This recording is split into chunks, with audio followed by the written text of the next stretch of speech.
వీటికి AP CM చంద్రబాబుని కలిసిన అనంతరం కోమటిరెడ్డి వెంకటరెడ్డి మాట్లాడుతున్నారు. లైవ్ లో చూద్దాం.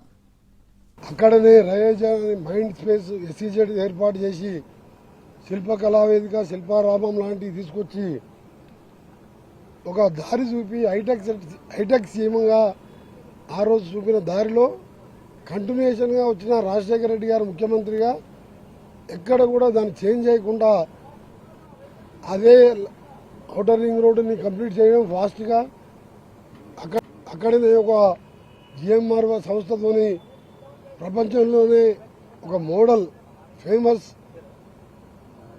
జిఎంఆర్ ఎయిర్పోర్ట్ కట్టడం, ఆ తర్వాత అక్కడే ఫైనాన్షియల్ ఇచ్చి కోకాపేట్ మీరు చూస్తున్నారు ఇవాళ ఏ విధంగా పోతున్నదో. ఇది కంటిన్యూస్ ప్రాసెస్. ఒక ముఖ్యమంత్రి చేసిన దాన్ని డిఫర్ చేయకుండా రాజశేఖర రెడ్డి గారు కాంగ్రెస్ ప్రభుత్వం వారు ముందుకు తీసుకుపోయి ఇవాళ హైదరాబాదు పర్ క్యాపిటల్ ఇన్కంలో దేశంలో మొదటి స్థానంలో ఉన్నది. బెంగళూరు తర్వాత ఐటీ ఎక్స్పోర్ట్లో తెలంగాణ రెండో స్థానంలో ఉంది హైదరాబాద్. దానికి నాంది పలికింది ముఖ్యమంత్రి నారా చంద్రబాబు నాయుడు గౌరవనీయులు. నేను అప్పుడు అసెంబ్లీలో ఉండి విజన్ 2020 డాక్యుమెంట్ కానీ బిల్ క్లింటన్ తీసుకొచ్చి హైటెక్ సిటీ ఓపెన్ చేపించి ఇవన్నీ ఇది ఇట్లా పెరుగుతుంది ఫ్యూచర్లో అని చెప్తే మేము నిజంగా కూడా నమ్మలే. ఉన్నది ఓపెన్గా చెప్తున్నా. అరే రాష్ట్రం అంతా వర్షాలు లేవు, కరువు ఉన్నది, ఆదాయం లేదు. ఆయన ముఖ్యమంత్రి ఉన్నప్పుడు 7 ఏళ్ళు వర్షాలు లేవు. ఆ కరువుతో గ్రామీణ ప్రాంతాలలో చాలా ఇబ్బందులు ఉన్నాయి. అరే ఈయన మొత్తం కూడా హైటెక్ గురించి మాట్లాడుతుంటే దీనితోనే రేపు ఉద్యోగాలు వస్తాయి, మన హైదరాబాద్ ఇన్కమ్ పెరుగుతుంది, మనం అంతా డెవలప్ చేసుకోవచ్చని వారి ఆలోచన చూస్తే వారు ఆ రోజు అసెంబ్లీలో రోజు నేను రెగ్యులర్గా అటెండ్ అయ్యేవాడిని, ఆయన చెప్పేది వినేవాడిని. దాని తర్వాత ఇప్పుడు చూస్తే ఆయన అనుకునే దానికంటే ఎక్కువ దాటిపోయినాం. ఎందుకంటే దానికి మొదటి కారణం ఆయన అయితే, రెండో కారణం రాజశేఖర రెడ్డి గారు కాంగ్రెస్ ప్రభుత్వం. మేము డివైడ్ కాకుండా దాన్ని ముందుకు తీసుకుపోయినాం.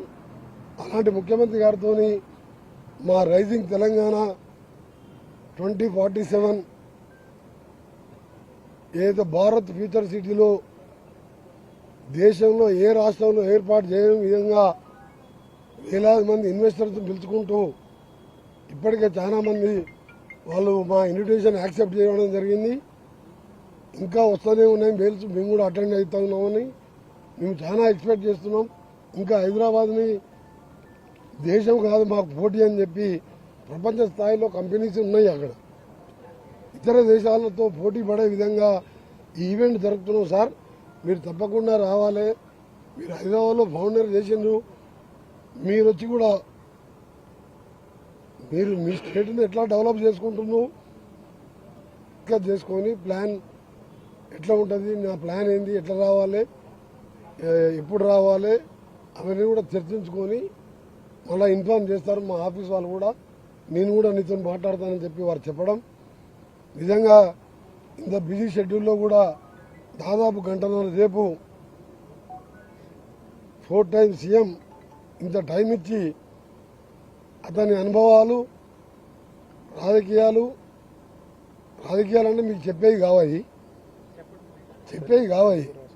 ఏం లేదంత సీక్రెట్. కానీ తెలుగు రాష్ట్రాలలో రాజకీయాలు ఎట్లుంటాయి, ఆంధ్రప్రదేశ్ ముఖ్యమంత్రిగా అక్కడ 2 సార్లు, ఇక్కడ 4వసారి ముఖ్యమంత్రిగా ఆయన అనుభవాలు, ఆయన చేసే కార్యక్రమాలు రాజకీయ పరంగా విభేదించిన కొన్ని విషయాలలో ఇప్పుడే చెప్పాను. హైటెక్ సిటీ అంటే కొందరు విమర్శించిన నాలాంటి వాళ్ళు మా కాంగ్రెస్ పార్టీ ఎమ్మెల్యేలు కొందరు రాలే. అప్పుడు బిల్ క్లింటన్ ప్రోగ్రాం ఎమ్మెల్యేలను కూడా ఆహ్వానిస్తే నేను వెళ్ళాను. ఆయన స్పీచ్ విన్నాను, చంద్రబాబు నాయుడు స్పీచ్ విన్నాను. మీ సేవా కేంద్రాలు, డ్రైవింగ్ లైసెన్స్ ఏ విధంగా ఎమ్మడే చేయొచ్చో ఇవన్నీ కూడా చూసినాం. కానీ నేను ఎప్పుడు కూడా అభివృద్ధి విషయంలో వారు చేసే పనులకు ఆ రోజు నేను బాగా ఫాలో అయినాను. బహుశా అందుకనే ఉన్నది ప్రజలు కూడా 6వ సారి నన్ను గెలిపించాను. 5 సార్లు ఎమ్మెల్యేగా, ఒకసారి ఎంపీగా. బాబు గారు కూడా Hyderabad Vijayawada road, green field highway, దానెంబడే ట్రైన్ కారిడార్ విషయం కూడా చాలా స్పీడప్గా మేము కూడా ఫాలో అప్ చేస్తున్నాం, మీరు కూడా ఫాలో చేస్తున్నారు. త్వరగా చేద్దామని చెప్పి ఇంకొక కొత్త విషయం వారికి చెప్పడం జరిగింది. మన్ననూరు అంటే తెలంగాణ నుంచి మహబూబ్నగర్ జిల్లా పాత మహబూబ్నగర్ నుండి శ్రీశైలం వరకు. శ్రీశైలం అంటే అది మన ఆంధ్రప్రదేశ్ రాష్ట్రానికి సంబంధించిందైనా దేశం మొత్తం దక్షిణ కాశీగా పిలుస్తారు. దానికి పోవాలంటే నైట్ టైం ట్రావెలింగ్ ఉండదు, ఘాట్ రోడ్ క్లోజ్ చేస్తారు. అక్కడ సరిపోని కాటేజీ లేవు, లక్షల మంది భక్తులు వస్తున్నారు. దాన్ని నేను గడ్కరీ గారి దగ్గర ఒక 52 కిలోమీటర్లు ఆ ఘాట్ రోడ్లో మీరు ఎలివేటెడ్ కారిడార్ శాంక్షన్ చేయండి అని చెప్పి నేను మా గౌరవ ముఖ్యమంత్రి రేవంత్ రెడ్డి గారు వెంటబడి ఇప్పుడు డిపిఆర్ శాంక్షన్ చేయడానికి వాళ్ళు ఆదేశాలు ఇచ్చిండ్రు. దాదాపు 7,400 కోట్ల అవుతున్నట్టు అంచనాది. ఎందుకంటే రోడ్ వైడింగ్ ఛాన్స్ లేదు, టైగర్ ఫారెస్ట్ కాబట్టి వాళ్ళు 4 లేన్ గీయరు, సింగిల్ లేన్ కాబట్టి యాక్సిడెంట్ అవుతుందని చెప్పి ప్లస్ టైగర్స్ వస్తాయని చెప్పి ఫ్లైఓవర్ తీసుకొని elevated corridor, single elevated corridor దేశంలో బహుశా లాంగెస్ట్ ఎలివేటెడ్ కారిడారు. ఇప్పుడు ప్రజెంట్ 7,400 అని అప్రాక్సిమేట్ ఇంకా పెరగొచ్చుది. అది తప్పకుండా శాంక్షన్ చేస్తున్నా అని చెప్పి నాకు గడ్కరీ గారు స్వయంగా హామీ ఇవ్వడం జరిగింది. దాని మీద కూడా డిపిఆర్కు ఆర్డర్ ఇస్తున్నారు. నేను ఎంపీగా ఉన్న అనుభవంతో ప్రధానమంత్రి గారిని కూడా కలవడం జరిగింది. మా ముఖ్యమంత్రి గారు కూడా ఈ రోడ్ల విషయంలో గ్రీన్ ఫీల్డ్ మాకు బందర్ పోర్ట్ వరకు, అమరావతి నుంచి బందర్ పోర్ట్ వరకు గ్రీన్ ఫీల్డ్ ఒకటి ఉన్నది, ఎగ్జిస్టింగ్ 8 లేను, 6 లేన్ రోడ్డు, 2 లేన్ ఏమో విలేజ్ పోయే సర్వీస్ రోడ్. అది నెక్స్ట్ మంత్ టెండర్, జనవరి ఎండింగ్. అది వస్తే కూడా మనకు ట్రాఫిక్ కొంచెం ఈజీగా వస్తుంది. ఇప్పుడు మనం విజయవాడ రావాలంటే 2 గంటలు 3 గంటల ముందు ఇంట్లోకి వెళ్ళాలి, ఎయిర్పోర్ట్కు గంటన్నర ముందు పోవాలి, మళ్ళీ ఆడికెళ్ళి మన గన్నవరంకి వెళ్ళి సిటీకి రావాలి అంటే 6-7 గంటలు పడుతుంది. కనీసం ఇప్పుడు 6 లేన్ 8 లేన్ చేస్తే 2:30-3 గంటల్లో విజయవాడ చేరుకుంటారు. ఇక గ్రీన్ ఫీల్డ్ ఎక్స్ప్రెస్ హైవే వస్తే మొత్తం ఫెన్సింగ్ ఉంటుంది. అమరావతి వరకు బైఫర్కేషన్ ఆంధ్రప్రదేశ్ విభజన చట్టంలో పెట్టింది. అది తప్పకుండా ఇస్తున్నా అని చెప్పి ప్రైమ్ మినిస్టర్ గారు ఓపెన్గా డిక్లేర్ చేసిండు. దాన్ని నేను కూడా ఫాలో అప్ చేస్తున్నాం. అది వస్తే 2 గంటల్లో విజయవాడ ఉంటాం హైదరాబాద్కి వెళ్ళి. అది కూడా పైప్ లైన్ ఉన్న వర్క్స్ని, అలాగే మా తెలంగాణలో హ్యామ్ ప్రాజెక్టు కింద 11,000 కోట్లతో మండలాలకు వెళ్ళి జిల్లా కేంద్రానికి ఏ విధంగా డబల్ రోడ్గా చేస్తున్నాం. ఇంకా ఏ కార్యక్రమాలు మా స్కీమ్స్ చెప్పడం జరిగింది. వారు కూడా కొన్ని షేర్ చేసుకున్నారు.